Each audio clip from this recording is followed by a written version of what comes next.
واقعہ کربلا مکمل 61 ہجری 10 محرم الحرام۔ سلجناح کی حقیقت۔ سلجناح ہے یا نہیں، کون ہے؟ واقعہ کربلا اور دیگر مشہور من گھڑت واقعات کا جائزہ اس ویڈیو میں آپ جانیں گے۔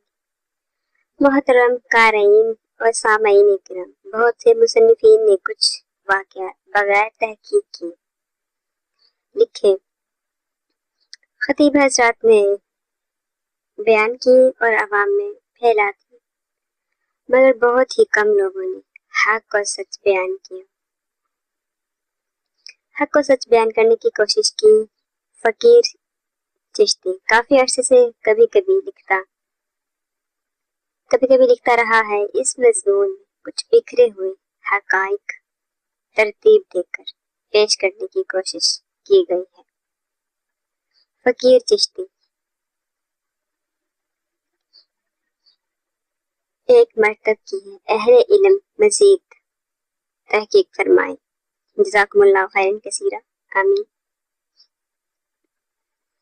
اس ویڈیو میں آپ مکمل جانیں گے واقعہ کربلا اور من گھڑت واقعات۔ من گھڑت ایسے واقعہ جو لوگوں نے اپنی طرف سے گھڑ لیے ہوں۔ اس واقعے میں کچھ رد و بدل تبدیلی کر کے آج میں آپ کو مکمل واقعہ تفصیل سے سناؤں گی۔ واقعہ کربلا کو بیان کرنے میں سب سے بڑی دشواری یہ تھی کہ قافلہ حضرت سیدنا امام حسین رضی اللہ تعالی عنہ کے بچ جانے والے افراد رضی اللہ عنہم میں سے کسی نے بھی اپنی پوری زندگی میں اس واقعے کی تفصیلات کو بیان نہیں کیا تھا۔ اگر ان افراد سے کچھ جزوی معلومات ملے بھی تو وہ ایسی نہ تھی جو صبائی منصب کو پایہ تکمیل تک پہنچانے کے لیے معاون ثابت ہوتی۔ چنانچہ اس زمن میں اس سانحہ کو غیر معمولی طور پر بڑھا چڑھا کر پیش کرنے کے لیے کذاب و افتراء پر مبنی ایسے افسانے مشہور کیے گئے۔ کذاب مین جھوٹ، افتراء سنی سنائی خبریں۔ اگر کوئی صبائی ذہنیت کو سامنے رکھتے ہوئے سرسری نگاہ سے بھی ان کا مطالعہ کیا جائے تو اس جھوٹ کا سارا پول کھل کر سامنے آ جاتا ہے۔ ایبسلیوٹلی بالکل ایسے ہی ہے۔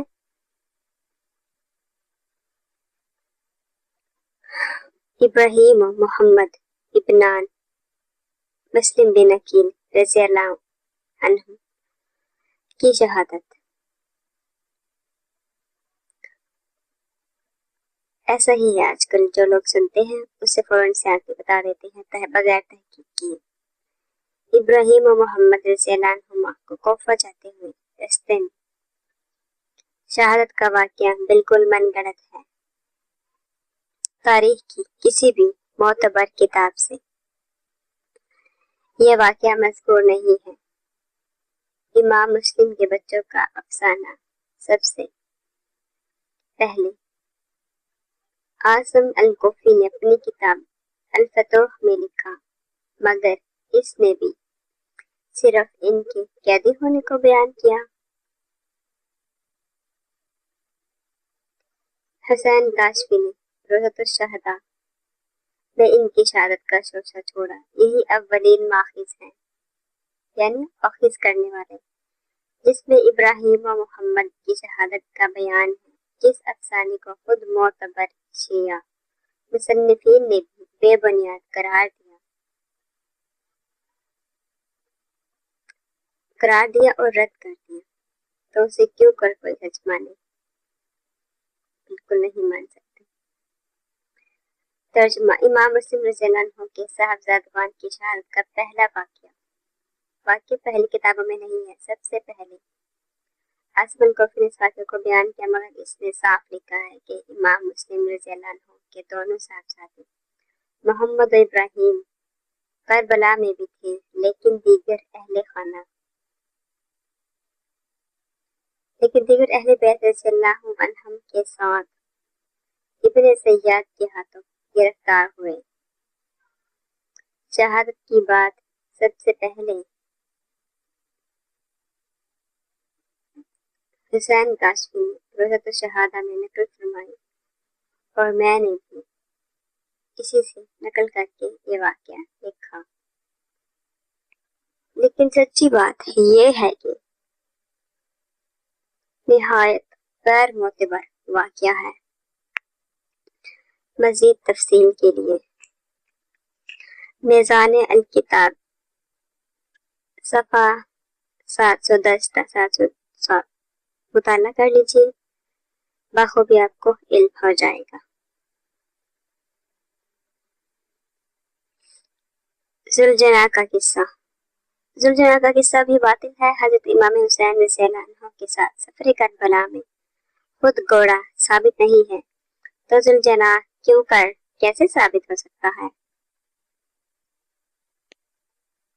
अक्सर लोगों से आपने सुना होगा जुलजना निकालते हैं ये वो।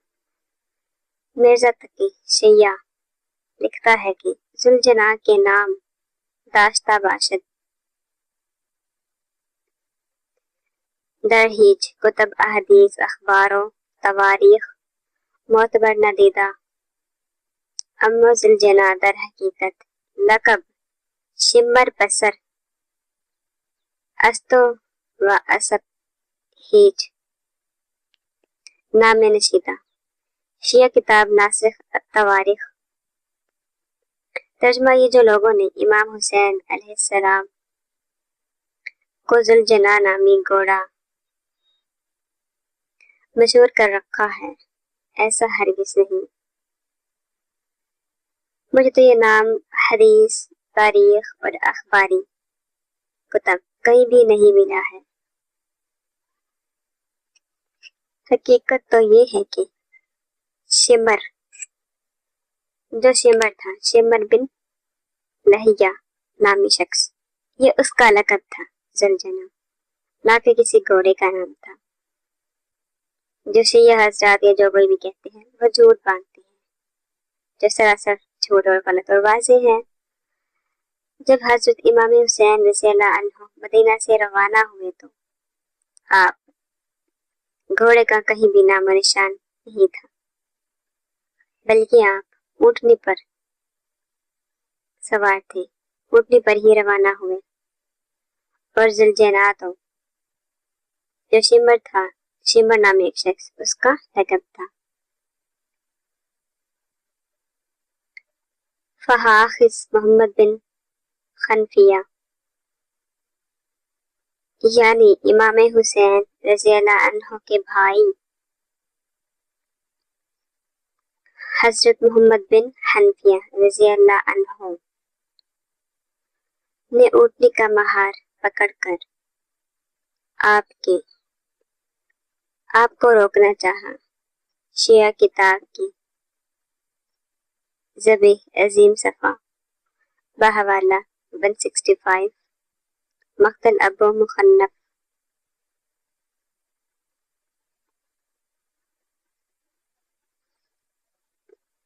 और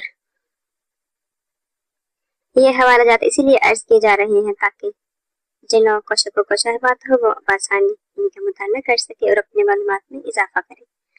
कोफा जाते हुए रास्ते में जब फर्ज ददक नामी शख्स से आपकी मुलाकात हुई तो आप ऊँटनी पर ही सवार थे।